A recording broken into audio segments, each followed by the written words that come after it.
Hi hello నమస్తే welcome to auto Bala updates. ఇప్పుడే మన కార్తీ అండ్ అరవింద్ స్వామి గారు నటించిన సత్యం సుందరం మూవీ చూసి రావడం జరిగింది. సో ఈ మూవీ ఎలా ఉంది, ఈ వీకెండ్కి ట్రై చేయొచ్చా లేదా అని ఇన్ డెప్త్ రివ్యూలో మాట్లాడుకుందాం. ఈ మూవీ బేసిక్ స్టోరీ లైన్ వచ్చేసి సత్య కొన్ని ప్రాబ్లమ్స్ వల్ల అయితే వాళ్ళ ఇంటిని అయితే విడిచి వెళ్ళిపోతాడు. సో ఊరి నుంచి కూడా చాలా దూరంగా వెళ్ళిపోతాడు. కానీ ఒక రీజన్ వల్ల మళ్ళీ ఆ ఊరికి రావాల్సి వస్తుంది. సో సత్య ఊరిని ఎందుకు వదిలి వెళ్ళాడు, మళ్ళీ ఎందుకు వచ్చాడు అండ్ అలానే అక్కడ పరిచయాల వల్ల తన లైఫ్ ఎలా మారింది, ఇదంతా తెలియాలంటే ఈ మూవీ ట్రై చేయాల్సింది. మూవీ పాజిటివ్ విషయానికి వస్తే ఒక మంచి కాన్సెప్ట్‌ని తీసుకొని దాన్ని అయితే చాలా క్లీన్‌గా అయితే ప్రెజెంట్ చేశారని చెప్పాలండి. సో ఈ మూవీ చూస్తున్నంత సేపు కూడా మనకైతే చాలా నాస్టాల్జిక్ ఫీలింగ్ అయితే కలుగుతుంది.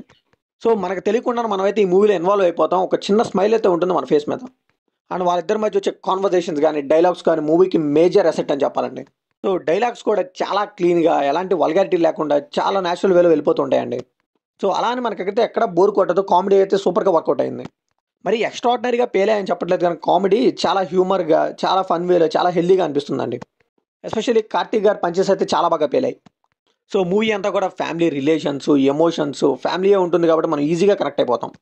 సో ప్రతి క్యారెక్టర్‌కి కూడా సెటప్ గాని, పే ఆఫ్ గాని ఉండడం వల్ల అయితే మనకి క్లైమాక్స్ ఇచ్చేసరికి ఒక మంచి ఫీల్ గుడ్ మూవీ చూసిన ఫీలింగ్ అయితే కలుగుతుందండి.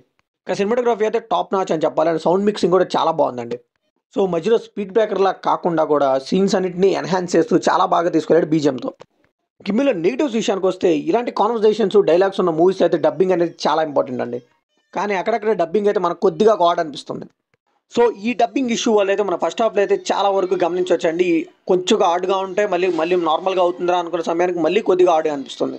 సో కాన్సెప్ట్ కొద్దిగా కొత్తగా ఉన్నా కానీ సెటప్‌కి చాలా ఎక్కువ టైం తీసుకున్నారని చెప్పాలి. కాన్సెప్ట్ రివీల్ అయ్యే టైంకి చాలా టైం పట్టింది. సో ఈ మిస్టేక్ వల్ల అండ్ అలానే డబ్బింగ్ మిస్టేక్ వల్ల అయితే మనకైతే ఏంట్రా ఎంతసేపు జరుగుతుంది ఈ కాన్వర్జేషన్ అన్న ఫీలింగ్ కూడా కలిగింది. అలానే మెయిన్ క్యారెక్టర్స్ తప్పితే మిగతా క్యారెక్టర్స్ ఎక్కడ కూడా ఇంపార్టెన్స్ అయితే మనకు కనిపించదండి. సో వాళ్ళకి కన్వీనియంట్‌గా రాసుకున్నారేమో అనిపించిందండి. కొద్దిగా డెప్త్‌గా రాసుకుంటే క్యారెక్టర్స్ కూడా చాలా బాగుండేది. ఇంకా పర్ఫార్మెన్స్ విషయానికి వస్తే కార్తీ అయితే టూ గుడ్ అని చెప్పాలి. అరవింద్ స్వామి గారు కూడా పర్లేదు అనిపించింది. ఇంకా మిగతా క్యారెక్టర్స్ వాళ్ళైతే న్యాయం చేశారనిపించిందండి. సో ఫైనల్‌గా ఈ మూవీకి మనం ఇచ్చే వర్డిక్ట్ ఏంటంటే with an average first half, decent second హాఫ్‌తో అయితే ఈ మూవీ అయితే ఒక ఫీల్ గుడ్ మూవీ అని చెప్పాలండి. సో ఏ హడావిడి లేకుండా మంచి రిలాక్సింగ్‌గా సినిమా చూడాలంటే మాత్రం ఈ మూవీని పక్కా ట్రై చేయండి. అంతేగాని మాస్ మసాలా కమర్షియల్ ఎలిమెంట్స్ కావాలంటే ఈ మూవీలో అయితే ఉండవండి. సో ఇది కంప్లీట్లీ నా ఒపీనియన్ మాత్రమే. మరి ఈ మూవీ మీకు ఎలా అనిపించిందో కామెంట్‌లో షేర్ చేసుకోండి. లైక్ చేయండి, షేర్ చేయండి. వెళ్ళే ముందు సబ్స్క్రైబ్ చేసుకోండి.